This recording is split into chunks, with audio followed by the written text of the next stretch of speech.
If you're a busy homeschool parent who also has preschoolers at home, you're going to want to check out this video. Hi, I'm Christy with Homeschooling in Progress, and my goal is to help you simplify your homeschool day. And if you have little ones running around while you're trying to teach the older kids, you know that doesn't always go as planned. One solution I have found is to create hands-on activities that my preschooler can do on his own so that he can work on those while I'm teaching the older kids. And since it's spring, I created some spring-themed preschool activities for him to do. And I'm going to share with you how I set them up so you can see how easy it is to do as well.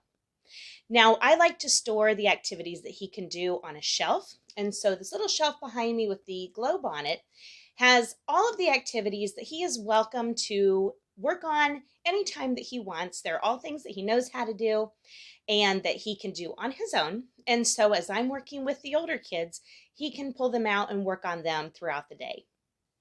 So let's go take a look at each of them. This first activity is a color matching puzzle. And I have 3 different groups. One is different colored rain boots.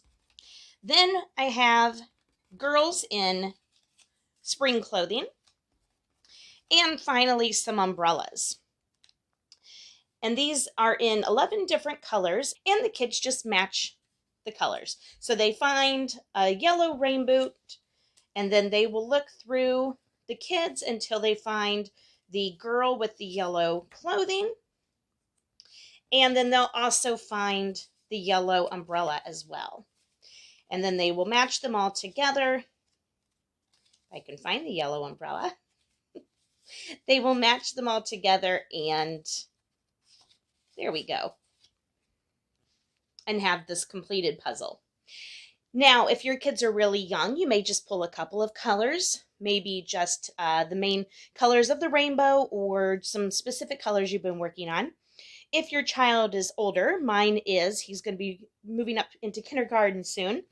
But for him, I just put them all in there, and then he can separate and find all 11 of the colors. So just a really fun activity. I just store it in a wooden tray. It's probably a Melissa and Doug puzzle that came in it. If you get any Melissa and Doug toys, then you definitely should hold on to the boxes because they're nice wooden boxes and they make great trays for different activities. This next activity is a pattern sensory bin. I love using sensory bins with my little one. They are great at not only teaching preschool skills like the patterns that I have in this one, but they're also really good at working with fine motor skills. I've used sensory bins since he was probably about 1.5 or 2 years old, and he absolutely loves them, and I've just made them a little more difficult and more challenging as he's gotten older. I also showed you this bin in my spring sensory bins video. I'll put a link to that. That has this one and a couple other ones that I'm going to show you. I found these wooden pieces at Hobby Lobby. They're all little pieces that have to do with spring. So there's flowers and butterflies and rain boots and watering cans. Lots of fun spring themed objects. And then I just put them in some green lentils that I got at the grocery store. And I have these cards that you can use. You can use them with the bin, or you could just use the bin on its own. And either you can make it a counting activity and have your child find all of the same item and count them. You could have them make patterns. So here we have rain boot, bird, rain boot, bird, and they can make patterns. Or you could also use the cards. And I'll put a link below to where you can get these. But you can use the cards to make a pattern or just to complete the pattern. So here your child could see bird, rain boot, butterfly, bird, rain boot, and then they would find the butterfly and finish off the pattern. They can also create their own with the blank cards that are there or just laying them out on the table like I just showed you earlier. But lots of fun ways for your kids to work on patterns. Another activity that I made for my preschooler is using a number puzzle to count numbers. This one has 1 through 10, and then I also have one over in this container that's 11 through 20. He loves rainbows, so I made a rainbow one. And this one is just a spring theme. I also have some that are skip counting by 5s and skip counting by 10s, but I only put 2 of them in this container for him for right now, and then I'll switch it out once he's done this a few times. But basically, he'll just go and put them in order with the numbers, and the picture is a good guide too to help him figure out if he can't find the number, which he can count 1 through 10 pretty easily. But younger kids, they could use the picture also to help them figure out what goes next. And I just have this stored in a little tray that I found, I believe, at the Dollar Tree. So really inexpensive activity here for him to do. All right, the next activity is another sensory bin. This one is a counting one. Now, like I showed you in the beginning of the video, I keep all of these activities on a bookshelf in our classroom area. And the first 3 activities that I just showed you are all on the top shelf. This one's on the middle shelf. I have 2 on the middle and bottom shelves for him to work on. And this is one of them. I created some carrot-themed number cards. You can find these in my store for free. I'll put a link below for you to get these. But they have some numbers from 1 to 20. And then I also found these really cute carrots at Hobby Lobby, and then just added some black beans to look like dirt. So it looks like the carrots are planted in there. And for my son, I have the cards in here. He can pull a card and then find that amount of carrots and add to it. He likes to put it back in there and plant the carrot. Then find another card. He can put in 10. Sometimes I take the cards out and I'll just put some dice in there and he can work on counting. So I put 2 dice in there so he can roll both numbers, put them out, and then count them together to see how much they add up to. So several different activities that I kind of change around for him with this little bin.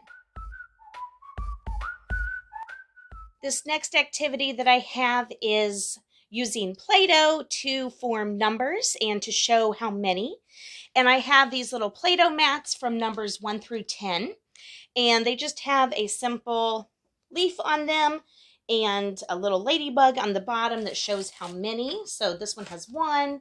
You can see this one has 2. And I just add in some Play-Doh and a dry erase marker. And I have laminated these so that my preschooler can practice forming the numbers. And then he can also use the Play-Doh. I just store it in a baggie here. I don't like store-bought Play-Doh. The smell is weird to me. So I just make our own Play-Doh from time to time and put it in fun colors.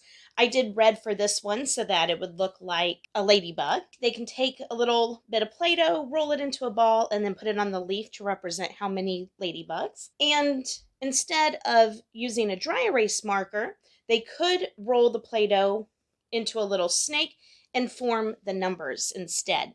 So a few different ideas for using the number cards here. I could also have him take them and just put them in order. I could mix them up inside the tray here and just kind of mix them all up, and then he could put the numbers in order from 1 to 10 on the floor. So a few different activities that he can do with these cards here. And I just, again, stored them in a little wooden tray, probably a Melissa and Doug, and then he can pull them out whenever he feels like working with Play-Doh.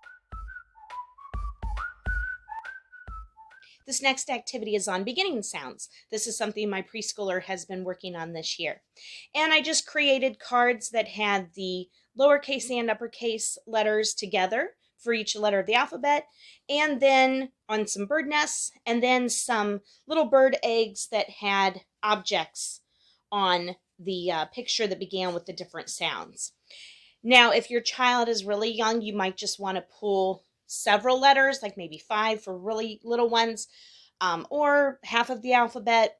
Or if your child is capable, you could put the whole alphabet in there and have them find the matching sound. This is also a fun activity to use in a sensory bin. Instead of using these cards, you could use magnetic or wooden letters, like maybe letters that are in a puzzle. So you could use those instead. They will just take a card and find the object that begins with that sound. So here we have the B, and they would just put those together there. For the vowels, I had the short sound in the pictures. I do talk to my son about how vowels also have a long sound, but for the pictures, I just have the short vowel sounds. And I just stored them in some little clear bowls that I found at Dollar Tree, along with a wooden tray that again had some kind of toy or puzzle in it at one time. This last activity that I have on his shelf is with the alphabet. He's going to be finding alphabet letters, matching them to the case, and then also writing them. This is another sensory bin that I put together. This one has some shredded paper, some green shredded paper that kind of looks like grass. And then since it's a spring one, I found some of our little spring toys that came in the safari tube packages, but I have butterflies and grasshoppers and frogs. Just a lot of fun things for spring. And then I put a pair of tongs in. So he can just, play with the toys themselves, or he can also use the tongs to pick out a letter. So here he has the letter K, and he can either just put the letter onto the sheet, the little recording sheet. He can either put the letter on there, or he could also use a dry erase marker to trace the letter. I just stuck these in a little pocket sheet protector, and I have lowercase on one side, and then I put the uppercase on the other side. So he can just kind of pick whichever one he wants to do, and then find the letters and mark them or cover them up.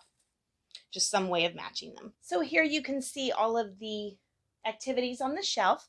I do go over all of these activities with him when I set them up there. I show him how he would do them and kind of, explain everything to him so that he can just pull them out. These are all things he can do on his own. I don't expect him to do a certain amount each day. This is more just child-led activities. He's welcome to pull them off the shelf and go sit at the table or sit at the floor with them and work on them. And these are all things that he can do as I'm teaching the older boys. So as you can see, spring is a really fun time to put together activities for preschoolers. I will leave links in the description below so that you can get your own activity cards. And I also have a blog post on not only these activities, but some other spring themed activities that you can do with your preschooler. And so I will leave that link in the description below as well. Thanks for watching, and happy homeschooling.